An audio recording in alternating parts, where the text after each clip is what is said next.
The Lord said to Moses and Aaron in the land of Egypt, "This month shall mark for you the beginning of months. It shall be the first month of the year for you. Tell the whole congregation of Israel that on the 10th of this month they are to take a lamb for each family, a lamb for each household. If a household is too small for a whole lamb, it shall join its closest neighbor in obtaining one.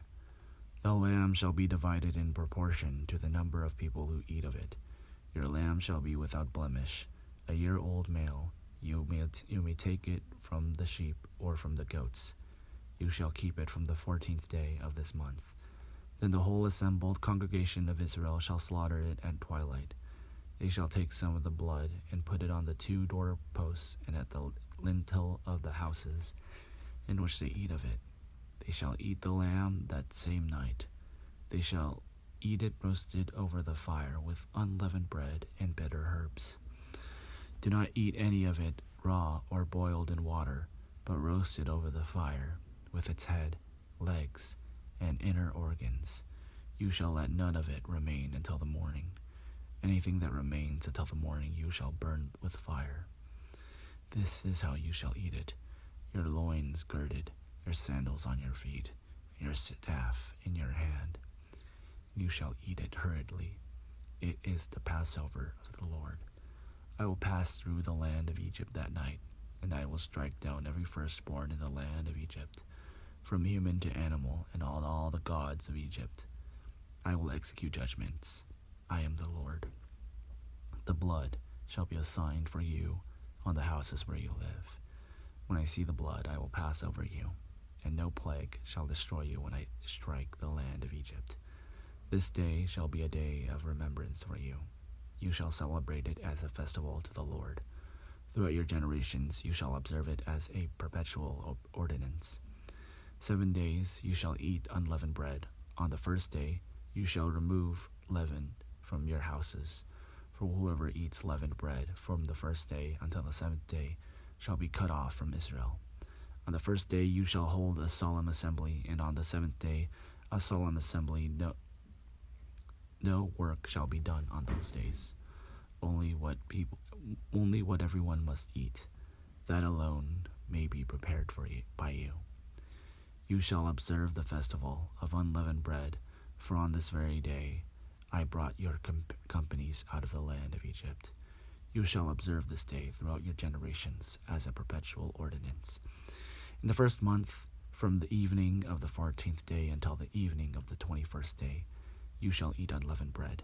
For 7 days no leaven shall be found in your houses. For whoever eats what is leavened shall be cut off from the congregation of Israel. Whether an alien or a native of the land, you shall eat nothing leavened. In all your settlements you shall eat unleavened bread. Then Moses called all the elders of Israel and said to them, Go, select lambs for your families and slaughter the Passover lamb. Take a bunch of hyssop, dip it in the blood that is in the basin, and touch the lintel and 2 doorposts with the blood in the basin. None of you shall go outside the door of your house until morning, for the Lord will pass through to strike down the Egyptians. When he sees the blood on the lintel and on the 2 doorposts, the Lord will pass over the door and will not allow the destroyer to enter your houses to strike you down. You shall observe this as a perpetual ordinance for you and your children. When you come to the land that the Lord will give you, as he has promised, you shall keep this observance.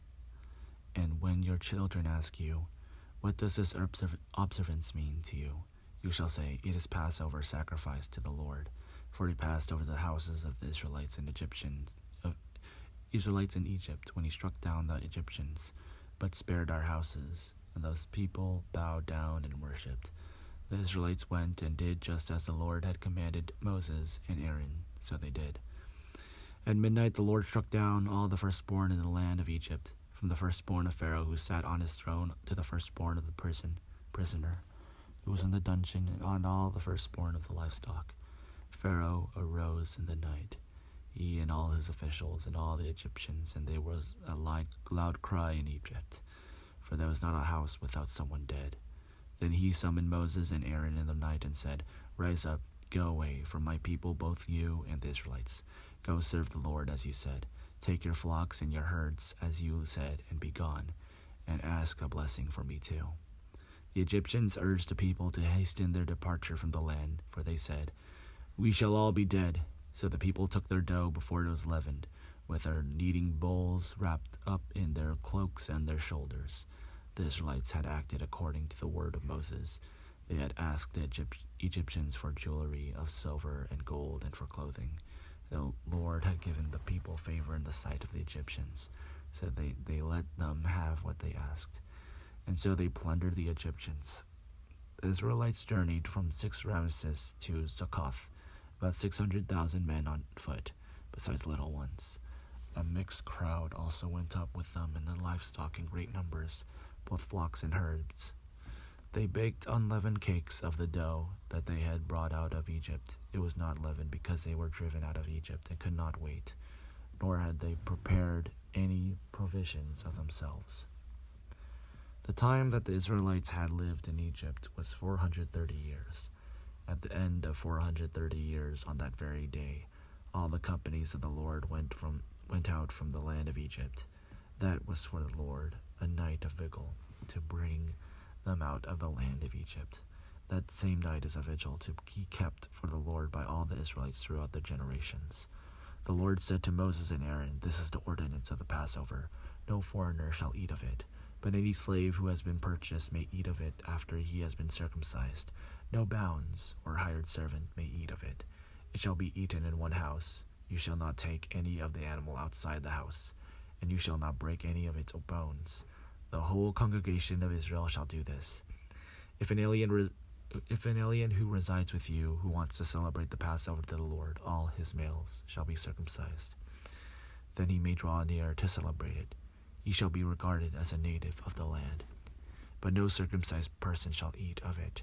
There shall be one law for the native born and for the alien who resides among you." All the Israelites did just as the Lord had commanded Moses and Aaron. That very day the Lord brought the Israelites out of the land of Egypt, company by company.